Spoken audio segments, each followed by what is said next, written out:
Are you ready? Hang on. Minus 24. I can understand how a person in that situation would feel kind of angry. This could go on for years and years and years and just snowball on her. Here's my answer. You're not going to like this. They're digging the equivalent of a financial grave.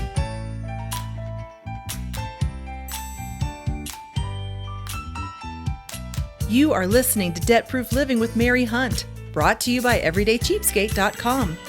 Mary speaks from her own experience, from research done with financial professionals, and from information gathered for her best-selling books, articles, and speaking tours. And now, Debt Proof Living with Mary Hunt.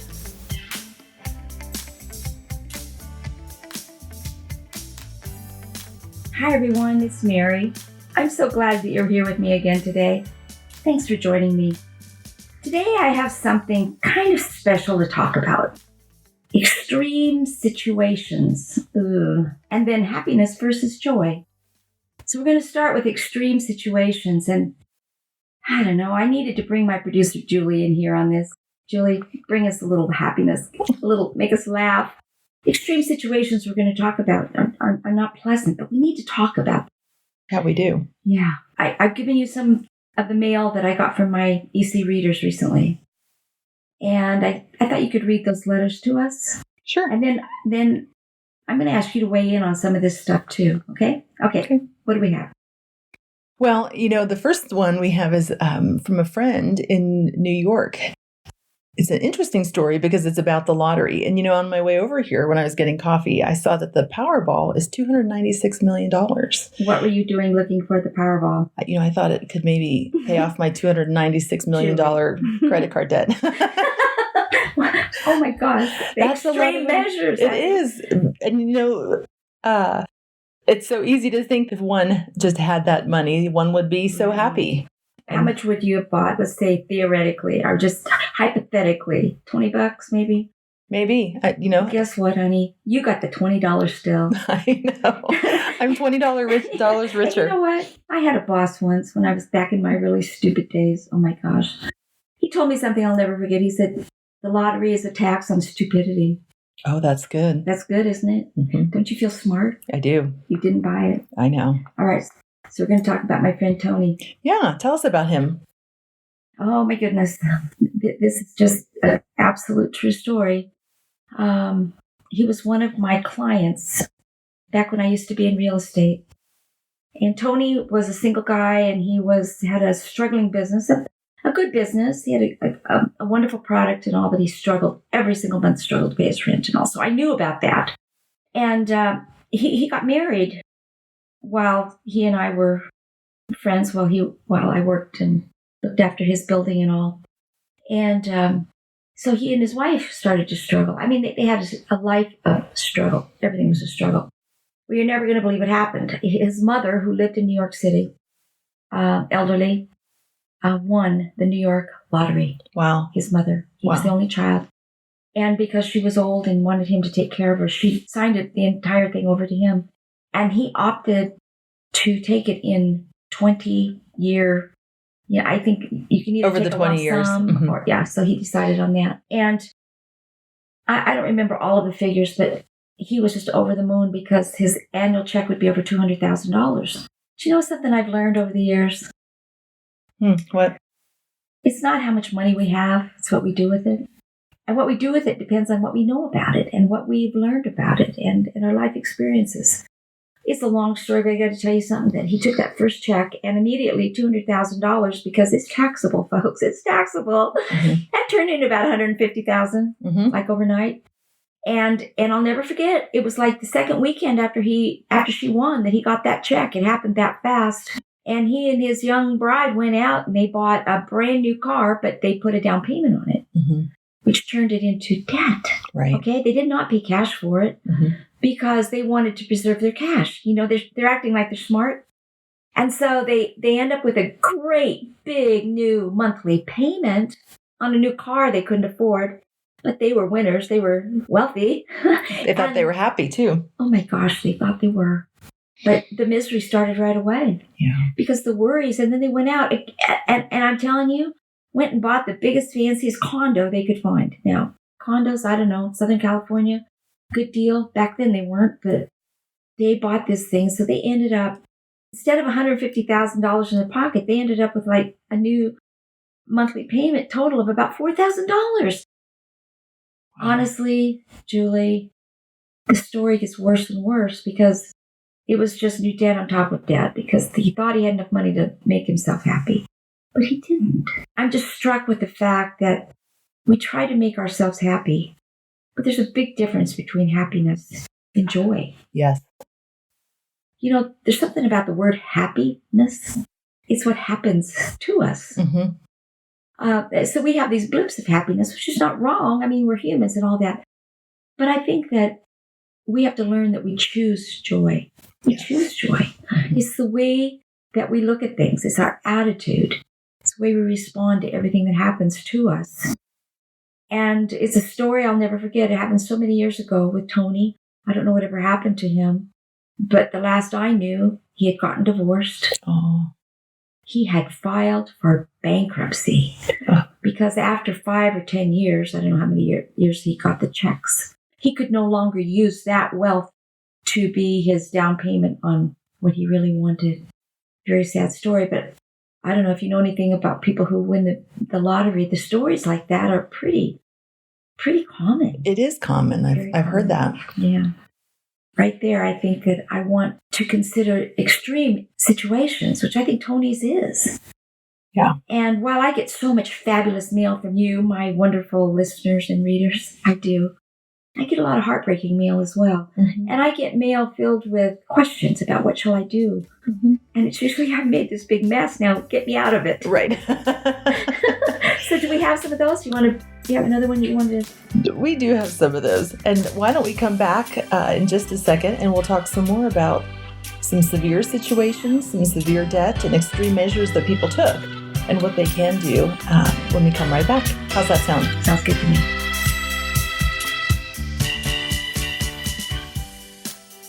Hi there. This is Julie Emerson, producer of Debt Proof Living with Mary Hunt. When we work so hard to pay off debt, pay off a car, pay off a student loan, or any loan, we look for any way to save money and save time. Have you ever looked for money-saving ideas at everydaycheapskate.com? Everyday Cheapskate shows me fun ways to spend less money so I can save, give, and live. And that's exactly what I want for my life. That's what I want my life to be. Prepared, generous, and thriving. You can subscribe too. Just subscribe at everydaycheapskate.com and then share the favorite ideas you find. Save time, save money every day. everydaycheapskate.com. Hi, we're back. All right. Yeah, we have some more. Mary, you get a lot of messages, you get a lot of emails, you get a lot of regular mail in the U.S. Post. No, I don't get as much as I used to. I used to take a truck, but now it only takes I can hold it in my hand. That's right. But you get a lot of messages and a lot of email, and you can listeners can be in touch with you by going to the contact page of everydaycheapskate.com, and That's they can right. send a question to you. But you do get a lot of mail, a lot of messages from people who are really stuck, who are at the end of their rope and extreme situations. And I do have a couple here that you've received. And the first is from the Lewis family, who seem very sweet and very hopeful for a good life together as a family. But they are kind of stuck in a situation. And do you want to tell the situation, or do you want me to tell the situation? Yeah, I saw that letter too. And basically, the Lewis family bought a home of their dreams about 8 years ago, I think they said. You know what the deal is? I identify with everyone who writes to me. It seems like I've either been in that situation or I know someone who has. So I can really feel for them. I know what it's like to go shopping for a new home, especially if it's brand new and you go to the model home and you want it to be like that. You know, they found the house they wanted, great floor plan, all the upgrades, all the amenities and all, and decided just to go for it. I can understand that. I try not to do that anymore in my life, but I do understand it.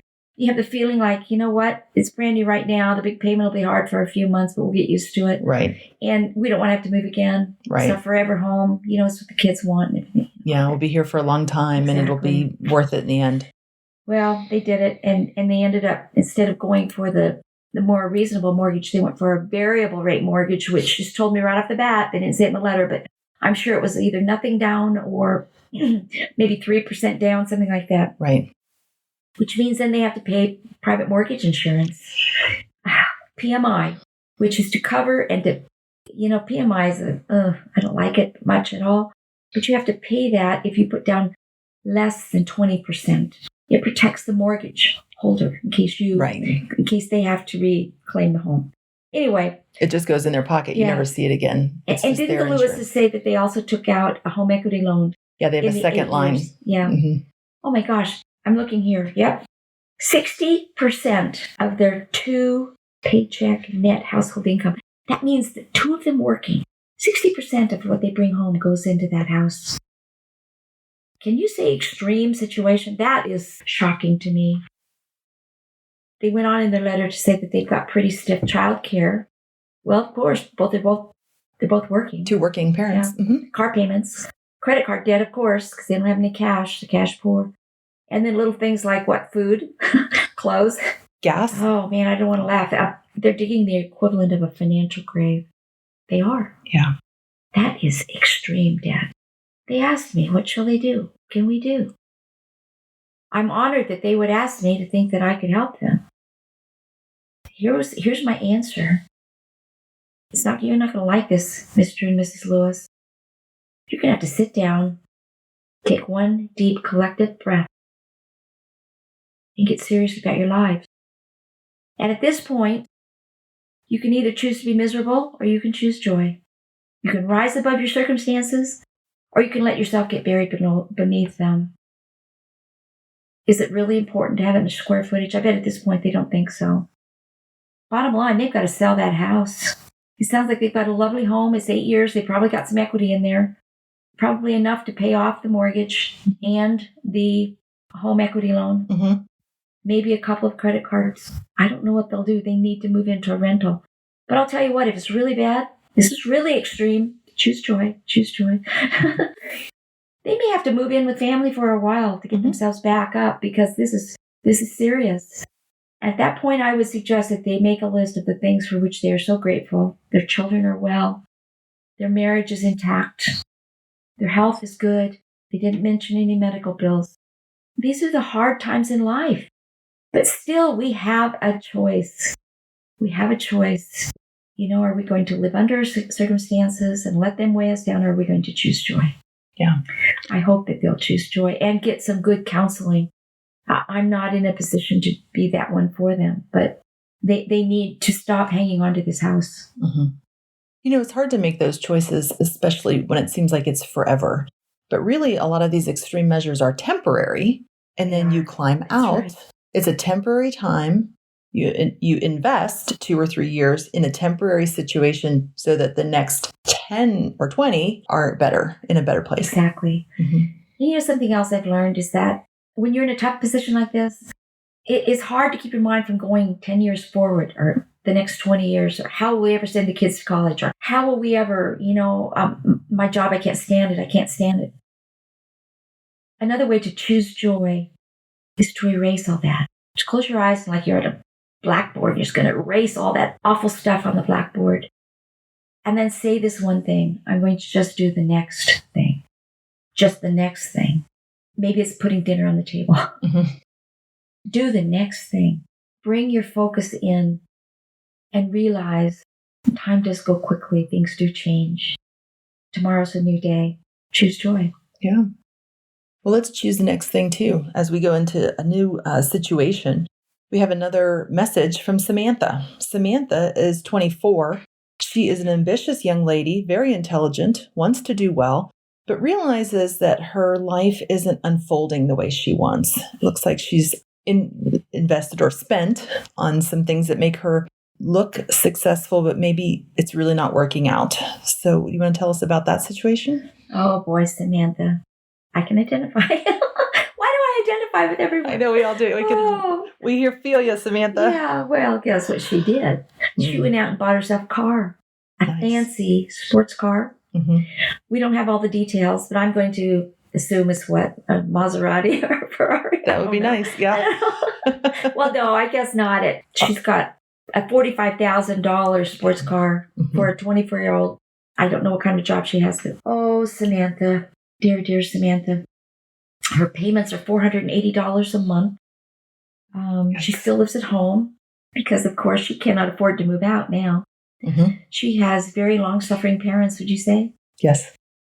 She said that she can barely afford to eat because, in addition to her debt, she has $19,000 of credit card debt. So, I'm breathing hard here. And she pays $2,400 a year for car insurance and $3,000 a year for gasoline. I'm looking here. It's $20,000 is what she brings home. She probably, what would that be gross? Maybe 30, 32, maybe. She's single. She doesn't have any dependents. Yeah. She's low. That's low income. And I don't know how in the world she qualified for this, but this is an extreme situation. This is extreme debt. Okay. Samantha, dear, sit down. I want to talk to you. Honey, you need to sell the car and buy a bicycle or a bus pass, whatever it takes for you to get to work. Get serious about your life. You have headed down a terrible, terrible path. The good things are that you don't have a family depending on you. You're able to make decisions on a dime. You can pivot. You can be nimble in all of this. She can take control. She can take control of this. Absolutely. If she's taking care of this car, she could definitely sell it. Now, let's just talk about what if the car is worth less than what she owes on it, which I hear an awful lot. It's better to take the loss. Now, you can't get out of the deal until you actually take the cash. So you take cash from your buyer, and then you go to the credit union or wherever, and you get a personal loan. You tell them your situation, and because that small loan, you're going to have it. It might be, I don't know what the interest rate will be. The payment is going to be far less than $480. You know, she might be upside down by maybe $5,000, $6,000 she needs. Maybe her parents will lend it to her. She needs to pay it all back. But she needs to get out from under that car, and she needs to learn her lesson. She needs to sell any other toys she has and gadgets, and she needs to start taking her lunch to work instead of eating out. This is going to be temporary, depending on how she handles it. If she doesn't do the drastic measure because of her extreme situation, this could go on for years and years and years and just snowball on her. And then she'll marry someone with a bunch of student debt or something like that was going to happen. So I would just suggest, Samantha, look at it as a 2-year project. You're going to be sorry for what you've done. You're going to learn from it, and you're going to move forward. And girl, I want you to choose joy. Choose joy. You can do that. I'm excited for you. Just the fact that she asked. I mean, she is a smart and she's an intelligent woman who wants to take control of her life at the early stages of it. Yeah. And I want to encourage her. Yeah. And I want to be here for her. You can write to me. Samantha, I love to hear from you. She sounds very strong and independent. I think she's going to do great. All right. So let's talk about another strong and independent woman, Patty. Patty is a little bit in a different place in her life. She's 61, and she had an emergency happen in her life. And she wrote us and told us all about it. And so, Mary, what happened with Patty, and what did she do? Oh, boy. She says she and her husband's life is just going great. I can imagine what maybe empty nesters, looking at retirement. And her husband suddenly lost his job, along with their health insurance. Yikes. That's a very, very common thing for one spouse to be getting it from their employer. So Patty, who was working as well, arranged to enroll in her employer's plan. Smart idea. Good. That was a really good thing she had available to her. But you can only do that during the open season. I mean, most insurance plans are like that now. You just can't do it on a whim. So she signed up. It's going to be 4 months until that went into effect. And guess what? She got really sick. Really, really sick. I don't know what it was, but she had to have surgery. She incurred huge medical bills. All this went on before she could enroll. Now, she and her husband went from being financially sound, and I think even with an emergency fund of some amount, to being destitute as far as their big picture. Well, guess what? I mean, extreme measure. Can you imagine how depressing that would be? To be out of work, have all these big bills. Think you've come so far and done well. Right. And then have this the rug pulled out from under you. And to feel, I can understand how a person in that situation would feel kind of angry. We live in a country with all this wealth, and why don't we have the government covers everything like in some countries and so forth?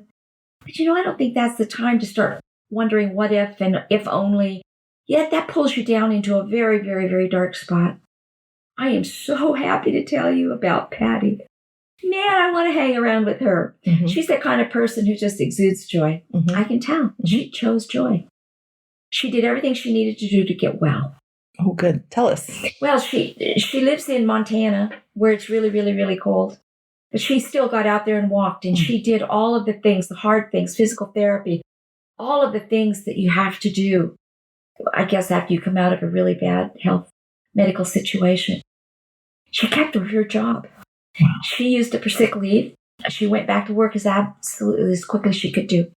And get this, she found a side gig, a side hustle. That's not what you think when I say side hustle. That sounds a little bad. Dear Patty, at age 61, she started delivering newspapers. She got a paper route. That's great.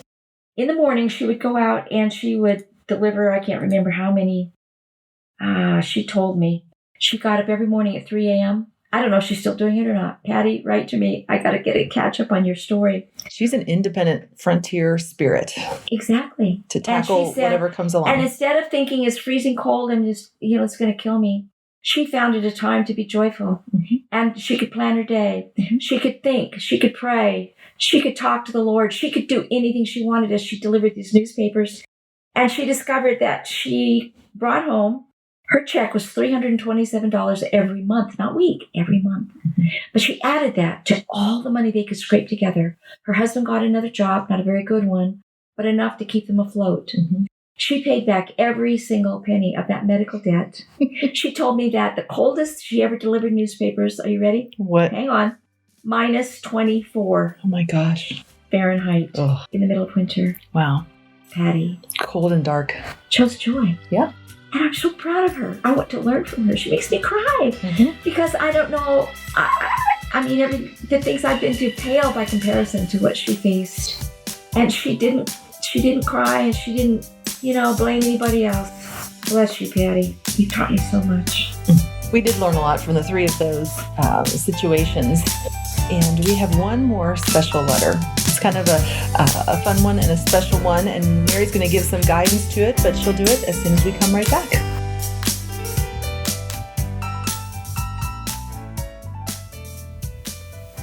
Hi there. This is Julie Emerson, producer of Debt Proof Living with Mary Hunt. I feel like I'm a pretty creative person and can usually figure out how I want to save some time and save some money every day. But when I make mistakes and totally mess up, I'm so glad I have the support of Mary's Everyday Cheapskate community. At Everyday Cheapskate, I get encouragement and Mary's humor and great pep talks to keep going. I don't want to give up when life just gets difficult, because it's going to. And when it does, I just need some easy tips to get me back on track. You can have some too. Subscribe for free at everydaycheapskate.com so you can keep saving time and saving money every day. everydaycheapskate.com.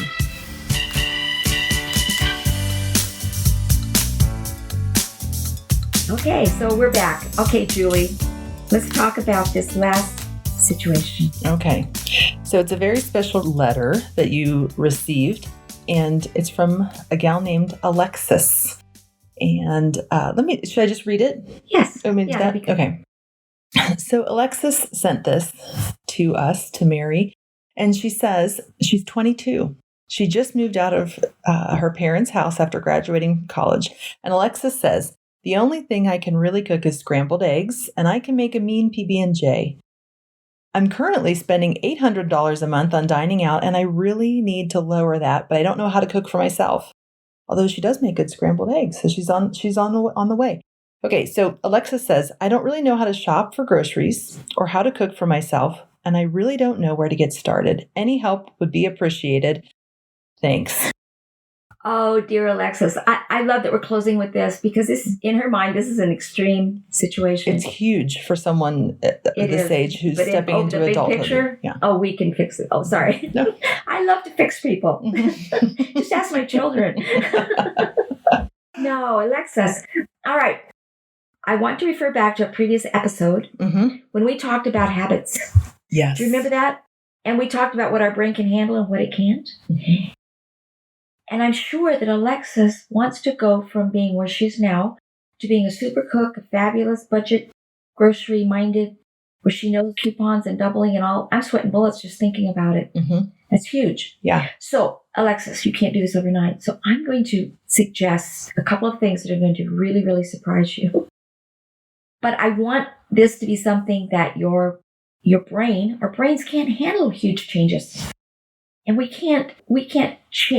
have to replace a bad habit. We can't break a bad habit. Okay, you've got a bad habit. $800 a month eating out, bad habit. But you can't go from 800 to zero. You won't be able to. So this is what I want you to do. There is one of these home delivery meal kits companies called Home Chef. They're the original.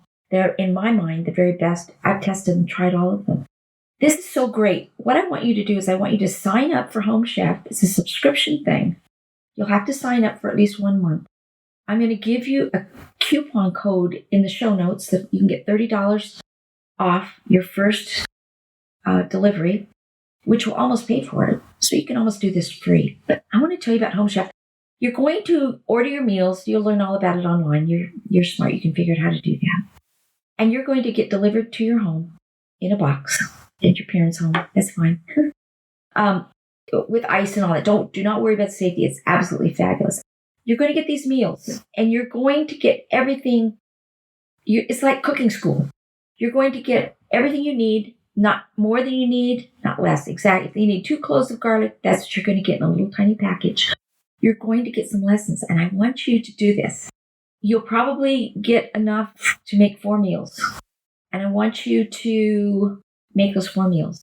Assign those to 4 dinners. The first week you have it. Okay? That's the only change I want you to make. I want you to get the feel of what it's like to prepare a meal. You won't feel stupid, honestly. But they're going to tell you, they're going to tell you, like, pick up the knife. Take the clove of garlic in your left hand. And they are easy. And there's colored pictures, and the chefs are fabulous. Mm-hmm. And the food tastes great. You will absolutely love it. So that's going to give you some confidence. Then I want you to take one other just a tiny thing. You do scrambled eggs. Fantastic. Add some cheese to it. I go to the grocery store and buy just one thing. English muffins. Just one thing. Bring it home. You've got 6 or 4 English muffins in a package. Determine that you're going to make a breakfast sandwich out of scrambled eggs, cheese, and an English muffin. See, that's how you do it. You make these little tiny changes and make little tiny habits. It's the way that it's going to go. And I'm so proud of you for reaching out for help. A lot of people in your situation wouldn't. Mm-hmm. We feel too embarrassed or feel too put upon or just let my mom keep doing it or I'll just keep eating out. Well, I'm glad that you've seen the error of your ways. It's not too late. And guess what? Choose joy. Thanks for writing to me.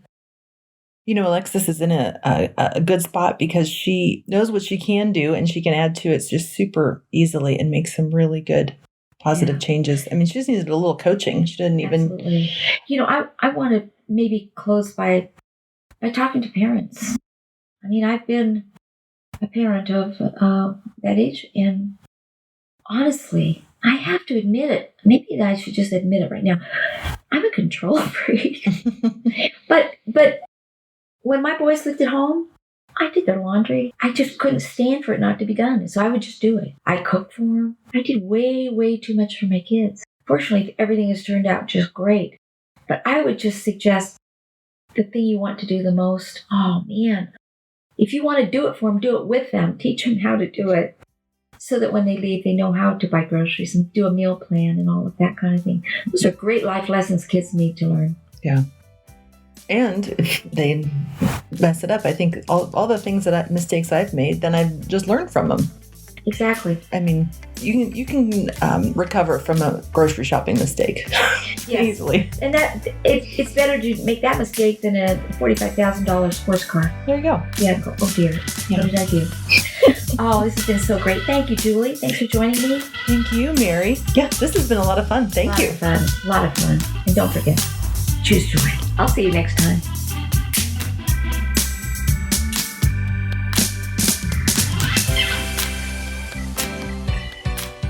Thank you. You've been listening to Debt Proof Living with Mary Hunt.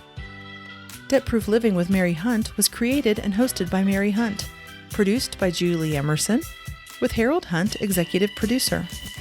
Save time and save money every day. Make it easy on yourself. Just subscribe at everydaycheapskate.com. That's where you'll find all the ways you can follow Mary, follow Everyday Cheapskate, and Debt Proof Living.